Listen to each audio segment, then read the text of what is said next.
Coming up on WUFT's First at 5, how our community is affected by childhood food insecurity and who is doing something about it. Then coverage on the Gainesville's Latino Film Festival and what events they still have in store. And the proposed renovation of the Booster Stadium. Marion County Public Schools to make a decision soon. First at 5 starts now. First at 5. From the University of Florida's College of Journalism and Communications, you're watching WUFT News. The push to end child hunger is moving through North Central Florida. This is First at 5. I'm Nicole Borman. And I'm Hayli Balgobin. Local food programs are working overtime to ensure no child goes without. WUFT's Jessica Wilkinson is live in the studio. Jess, you spoke with a nonprofit about their efforts to put an end to this global issue. School has been back in session for over a month now, and tests and homework aren't the only worry for some students. People across Florida struggle with food insecurity, but organizations in North Central Florida are fighting to change this. No one can effectively learn on an empty stomach. That's the consensus of advocacy groups like No Kid Hungry and the push behind making sure children's bellies stay full. We can easily think that that's a over there problem, that it's something that happens in other communities. And we need to remember that across the state of Florida, we're looking at about 1 in 5 kids living in homes that are considered food insecure. The USDA defines food insecurity as people who don't have enough to eat and don't know where their next meal is coming from. Sky Beard is the Florida director of the nonprofit No Kid Hungry. She says this issue is bigger than we may realize. One of the things we heard really consistently this year in that statewide survey was the number of families going into debt because of the cost of food. Feeding America, in conjunction with the Florida Department of Health, shows Alachua County is above the state average when it comes to the number of people who are deemed food insecure. A local food bank strives to break that statistic. As of 2023, 1 in 7 of our neighbors don't know where the next meal is going to come from. So there's upwards of over 55,000 people in our community who are hungry and dealing with hunger. Children aren't the only demographic in Florida that struggle with food insecurity. Alfred Hicks comes to Bread of the Mighty 5 days a week, as he has been for years to help his church. He joked that he was a founding member. We have a lot of families that are in need, giving them food and stuff like that. They help them to bridge that gap, the hunger gap, and it helps out a lot. Bread of the Mighty takes in donations from local stores, a relationship Patrick Dodds says is essential to its success. It's a really mutually beneficial partnership because they've got products that they would otherwise be throwing away, and we've got connection to people in the community who need it. And the food bank's really just the conduit connecting those two pieces. Nonprofits like No Kid Hungry are working to close the gap on this issue. Making some sweeping changes that impact lots of folks. State and federal policy is really where that's at. If you're local and struggle with food insecurity, feel free to reach out to either organization. Both organizations hope they continue helping their communities. Live in the studio, Jessica Wilkinson, WUFT News.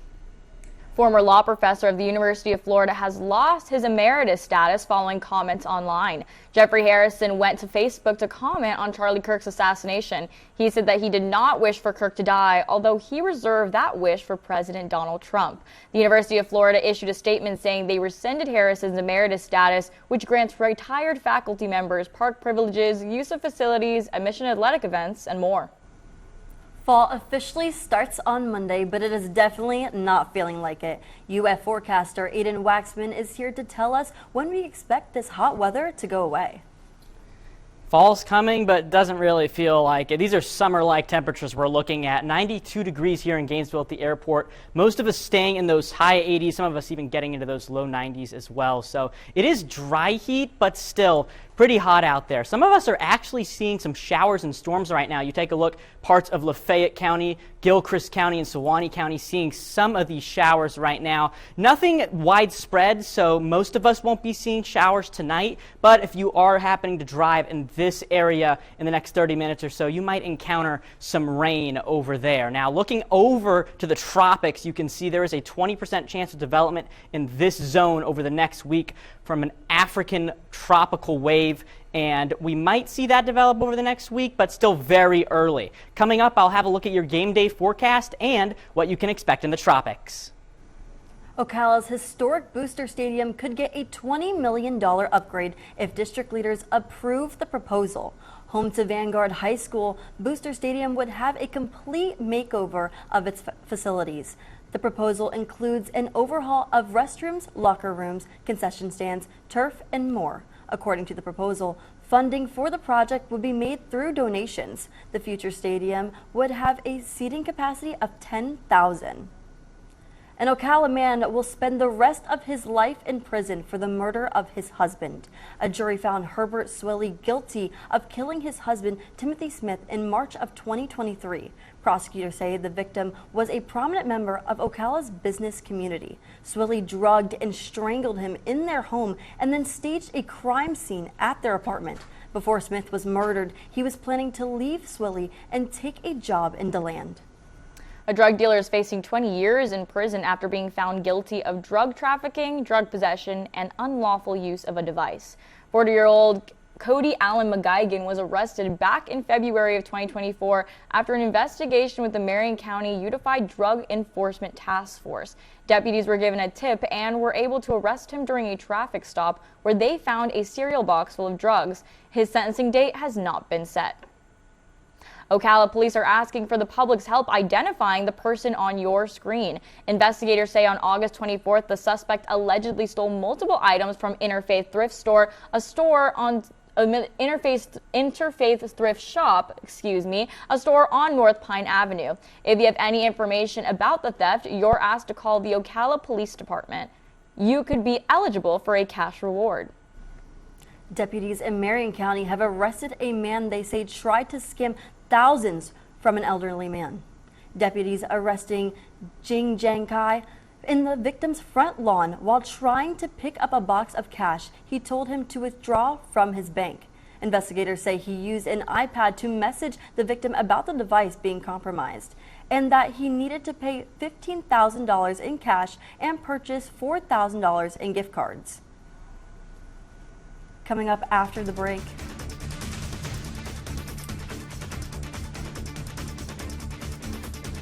I spoke with the mother of a Sandy Hook victim and a man that almost made the decision to commit a mass shooting. You're watching WUFT-TV News. The fight to combat school shootings spans multiple decades. The Mass Shooting Tracker reports over more than 350 mass shootings so far this year. And with those numbers, concerns regarding public safety continue to rise. I looked into some ways that unique mental health advocates are pleading for change. The headlines continue. Berwyn police say 3 people were killed in a shooting right outside of Lincoln Middle School. Right now, we continue to follow the breaking news of active shooter on Florida State's campus. Melissa Hortman and her husband were shot and killed in their homes overnight, also shot. But the solution to stop mass shootings? Since the shooting earlier this week and the themes tonight, hope and forgiveness, has yet to be agreed on. Aaron Stark believes he has it. In a moment of pain and anger, I almost committed a terrible atrocity. Because he was almost the shooter. I was going to go into the doors in a cafeteria, or I was going to go down to the mall and attack their food court. Stark never carried out this plan, but he says that a single act of kindness is what stopped him. Scarlett Lewis preaches the same message of asking people to choose love, except her advocacy roots in grief. My son was murdered by a former student at Sandy Hook Elementary School. Jesse, at 6 years old, stood up to the shooter and saved 9 of his classmates' lives. He sacrificed his life. Lewis created the Jesse Lewis Choose Love movement to teach children the importance of love and forgiveness, even if it meant forgiving the man who killed her son. I've forgiven the shooter. I absolutely have.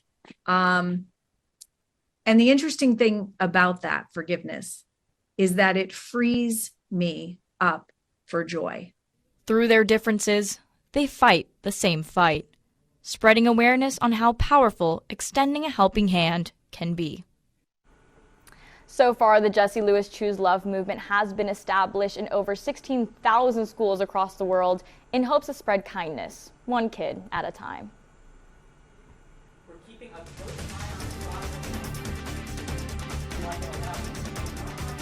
on development as well. I'll have your full forecast and more coming up next.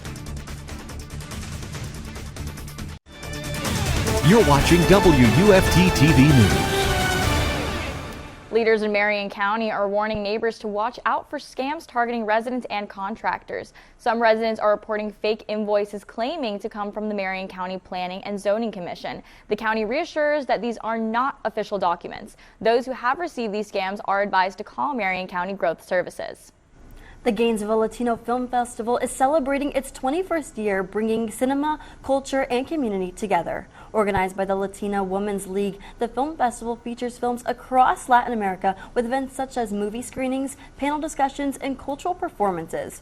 Women's League President Erica Gersi says the festival highlights diversity through the art of film. The festival was created to unite the community and also to educate those who don't know anything about Latin America. And what a better way to do it through filmmaking. The festival runs until the 28th of September with free admission to all events in multiple locations throughout Gainesville. You can see these locations at GainesvilleLatinoFilmFestival.org.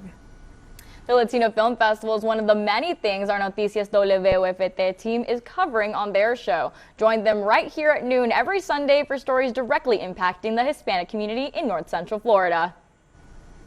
Aiden, I know many of us can't indulge in that fall fashion this year because it's just so hot. Yeah, those sweaters are going to start collecting dust at this point. That heat is really sticking around. Yeah, the heavier clothes are definitely staying in the closet for a little bit. Let's take a look at our campus cam. You can see some of these clouds overhead. 92 degrees out there, so it is definitely feeling more like summer than it is fall. Some light winds from the east, not cooling things off much, but what is helping is a little bit of dry air, so it's making things feel at least a little bit cooler because we don't have to deal with that muggy Florida heat. So that's at least a little bit of a relief. For the rest of us in North Central Florida, Gainesville 92 at the airport, Ocala at 88, Bronson at 92, most of us staying in those high 80s, low 90s, even a little bit warm on the East Coast today, sticking around those mid to high 80s. We were in the low 80s around this time earlier this week. You can see some showers and storms moving through parts of Gilchrist County right now, also moved through parts of Sewanee County a little bit earlier. And most of these are just isolated showers. To the east of this should be pretty clear for the rest of the night, but if you do plan on driving in this area tonight, you might want to have those windshield wipers ready because it could be a little bit rainy for the next hour or so. We are staying dry out there. Again, Gainesville, 43% humidity. The average for this time of year is around the 70% range, so that is helping things out and making things feel nicer out there. You can actually see the dry air over here on our water vapor map. It's rolling into most of Florida right now, and you can see most of this tropical moisture is trapped well below this trough and far away from us. So not worrying about too much rain in the forecast yet, but might want to have that umbrella ready for a little bit next week, early next week. Low temperatures tonight, 69 in Gainesville, staying in those high 60s for most of us. Along the coast, a little bit warmer, but about average summertime temperatures. Transitioning over to the tropics, you can see Tropical Storm Gabrielle. There is a little bit of convection forming along the eastern quadrant of this storm, but it's still pretty messy, and a lot of this dry air is what's affecting this storm, right? It's pushing into the center, counterclockwise rotation, pulling this dry air into the center of the storm, and that's why we've seen it be so disorganized as it's tried to move across the Atlantic.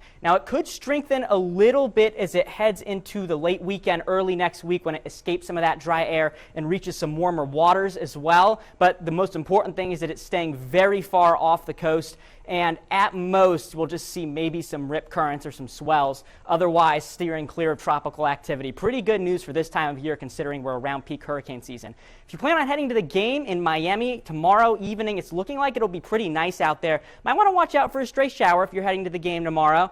Around 7 o'clock, might see a shower, but past that, looking pretty nice out there. Pretty humid down there in South Florida, just be warned. It's a little bit drier up here, but still in around those low 80s, so nice temperatures. And it definitely doesn't feel like fall. For those of us in Ocala, staying in the 90s, you might want to wear sunscreen this weekend. If you go out tanning, you go out to the pool. It is a great weekend to get out there, but might want to just be careful of wearing some sunscreen because that UV index this weekend could be a little bit high. Not too much cloud cover out there. You can see some showers and storms popping up maybe around the tomorrow afternoon hours. Parts of Alachua County could see maybe some isolated showers, but that's pretty unlikely. Sunday, again, more isolated showers possible, but we really start to see those rain chances pick up heading into early next week. Looking ahead to the weekend, pretty nice out there. First day of fall, certainly not feeling like it. I'll have one final look at the weather coming up.